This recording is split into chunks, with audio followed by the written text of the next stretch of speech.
This is a car that showcases the pinnacle of design. The Pagani Huayra is more than an automobile, it is art. We often talk about cars by reciting the numbers, the ring times, the cost in dollars, the horsepower, and the number of cylinders. But a Pagani is so much more than just numbers. It's motion, passion, and beauty defined.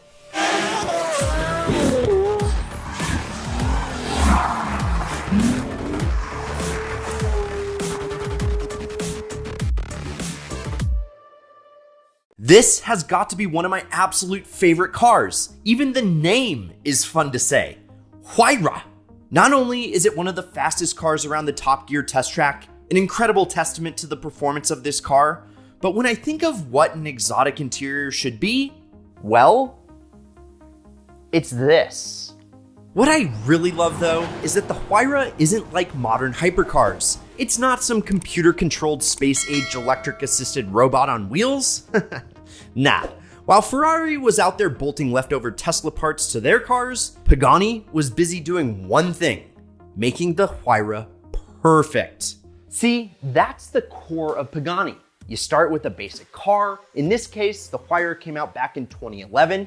You know, the year that Adele's Rolling in the Deep finished #1 on the charts. Don't ask me how I know, because that is more than a decade ago, and it's almost as old as a Nissan GTR. And you can tell there's a fire starting in my heart. With this Pagani, it's reaching a fever pitch. It's bringing me out of the dark. Because in every waking moment, Horacio was pursuing a car that was the perfect blend of art, engineering, and mechanics. The original Huayra, which name comes from a wind god of the South American Quechua people, is built with Pagani's proprietary woven carbotanium composite, which is a blend of carbon fiber and titanium, and it's really a marvel to see up close. Powering the hypercar is a 6-liter twin-turbo V12, hand-built by one AMG technician, a long-lasting partnership showcasing each builder artfully mastering their craft.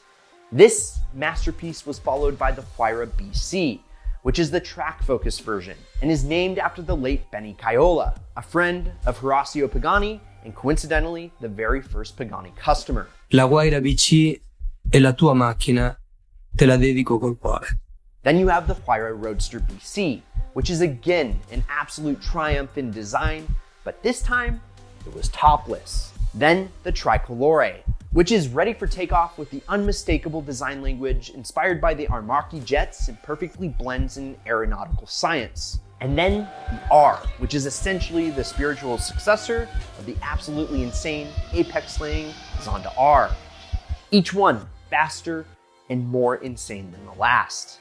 They take feedback from drivers and engineers and continue tweaking the car until it's absolutely perfect. The initial cars, powered by the bespoke, built for Pagani Mercedes AMG V12s, could hit 238 miles per hour and blast to 60 in just 2.8 seconds. The latest one, the Codalunga, a holy shit, $7.5 million tribute to the Porsche 917, Horacio's favorite car, has nearly 100 more horsepower and weighs 1/3 of a metric ton less. Again, this is a car with no hybrid assists, no lithium-ion battery pack or self-driving capability. It's just this raw V12, ultra lightweight construction, and fighter jet aerodynamics, a simple recipe for an ideal result. So, how was this masterpiece dreamt up in the first place? 1955. That's when a humble baker and his wife, Luca and Maria Pagani, had a son, and they named him Horacio, and they raised him in their villa in Argentina. Destined to live a simple, quiet life, but Horacio had huge dreams and saw the little town he was raised in as a trap, where he couldn't pursue his passion, racing. So, like so many other amazing car gods like Gordon Murray or Michael Schumacher, a young Horacio Pagani designed and built his own race car before his 21st birthday. Are you kidding me? This guy's crazy. In a good way. I mean, I think I was working up courage to text my old high school crush at that time, and Horacio was in a small South American town building a freaking race car that knocked down the first domino in the chain. He went to Renault to help with the race development. He designed new cars, and his cars won. He then moved to Italy to be closer with the greatest car designers the world had to offer. And in 1982, he started employment at a little-known car company called Lamborghini. He started as a janitor. Can you imagine this super genius just sweeping up cigar ash and aluminum shavings next to cars like the Countach? And he's thinking constantly about how, sure, Lamborghini's premier supercar is good, but it could be a whole lot better.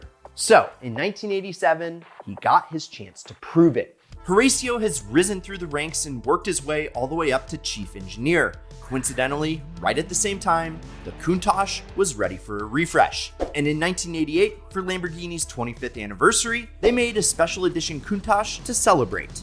A special edition car designed by Horacio Pagani. It had bigger, badder air ducting, some never-before-tried aerodynamics, and rolled out of the factory as the fastest car that Lamborghini had ever produced. That was the power of Pagani. Well, hold up. Actually, it was the second fastest. See, in secret, leading a group of similarly crazy engineers, Horacio built the Countach Evolution. This car behind me. And this car? Yes, this car had one very technologically significant feature. Instead of being made of fiberglass and aluminum, Horacio was obsessed with this new stuff called carbon fiber. And yes, this was the 900-pound gorilla in the room because it was about 900 pounds lighter than the normal Countach. And at the same time, it was stiffer, stronger, and better handling. If Lamborghini had any sense at all, they would have put it into production immediately and had a car that was primed and ready to destroy the new Ferrari F40. But Lamborghini, as it turns out, doesn't always have much sense. They saw that Porsche, Ferrari, and Bugatti were still using aluminum, or aluminium. Didn't want to invest the money into developing a carbon fiber program. Just 3 years later, McLaren would shake the world by releasing an all-carbon fiber supercar, Gordon Murray's F1, and every other car company would have to play catch-up. So, Horacio, disgusted with the fact that Lamborghini didn't take him seriously, left the company in 1991. Lambo, they should have listened. See, Pagani wasn't pulling all his knowledge out of thin air. Growing up, in order to afford to build the race cars that we had talked about, he started fabricating fiberglass parts for people. Then, when he was just a janitor at Lamborghini, he actually borrowed money to buy his own autoclave. Basically, this giant oven for making carbon fiber parts in, so that he could prove to Lamborghini how amazing his tech was. And so by 1990, Pagani was one of the few engineers in the world that could claim to be an expert in composites, the material that we now know was the future. So he put the autoclave in the back of his Lamborghini pickup truck, well, since that was his, not Lamborghini's, remember, and started making race car parts instead. The new company he founded, called Modena Designs, actually still makes carbon fiber parts for the most hardcore race cars in existence to this day. But that was just a front, a simple way to fund his real goal, build the ultimate car to humiliate Lamborghini. You'd have thought though, Lambo, of all companies, would learn not to diss engineers. That's literally how Lamborghini got started. Papa Ferrari told Mr. Lamborghini to pound sand, and so he started a car company just to humiliate Ferrari. Now, the disco tables have turned once again. The Diablo, Lamborghini's flagship car in the 90s, weighing a whopping 3,400 pounds, made just over 500 horsepower and could go on to hit around 200 miles per hour. But in 1999, the Pagani Zonda was released to the world at the Geneva Motor Show. It made roughly the same horsepower and could hit the same top speed. It just got to those speeds way faster thanks to weighing 1,000 pounds less. And that was just the prototype. The Zonda, named after a strong wind in Argentina, is made primarily of carbon fiber and uses an AMG V12 to push it to 100 miles an hour in under 10 seconds. And that's by the time your old Camry makes it to 55, the Zonda, well, it's moving twice as fast. And that's what happens when you actually implement the ideas that Horacio did, way back when he designed the Countach Evolution. But just like I explained with Huayra, the beginning was just the beginning. It seemed that every single year, the Zonda, it got better. There was the C12S in 2002, which had more power, and a 6-speed manual, which if you want to help save the manuals, go check out our best-selling tee up here. Then it got a 7.3-liter engine, which had even more power. Then the drop-top Roadster, then the F. The Zonda F was the most powerful one yet. When it dropped in 2005, the same year as the Bugatti Veyron, it was beating Bugatti's new quad turbocharged W16 into submission when allowed to stretch its legs out on the track. Sure, it didn't have the top speed, but it absolutely had the handling and ultra lightweight construction needed to dominate everywhere else. In fact, the Zonda F Club Sport produced a ring time of 7 minutes and 24 seconds, blowing literally anything Ferrari or Lamborghini had in their stables away. And finally, you got the Zonda R, a track-only 15 ever produced 740 horsepower weapon that hit 0 to 60 in under 3 seconds, and oh yeah, absolutely destroyed the production car record at the ring. The Zonda F was faster than most of its rivals, but the Zonda R had no rivals. It would sit at the top of the class until finally being dethroned by the Porsche 911 GT2 RS 7 years later. And it looked absolutely stunning doing it. Seriously, the Zonda stands out even today in a world where a lot of supercars have begun to kind of look the same. So no matter how you slice the pizza, Pagani had out-Lamborghini'd Lamborghini. It was wilder, faster, and more raw than the Diablo could ever be. And since Lamborghinis are just kind of Audis now, the Diablo was really their best chance to keep up. Except, you never spend long at the top because when you reach the peak, everyone learns your name. And the Zonda F was faster around the track than the Veyron. But there was a new kid on the block, and his name was Koenigsegg. Yes, Christian von Koenigsegg started his company at nearly the same time as Horacio Pagani. They had a pretty similar vision.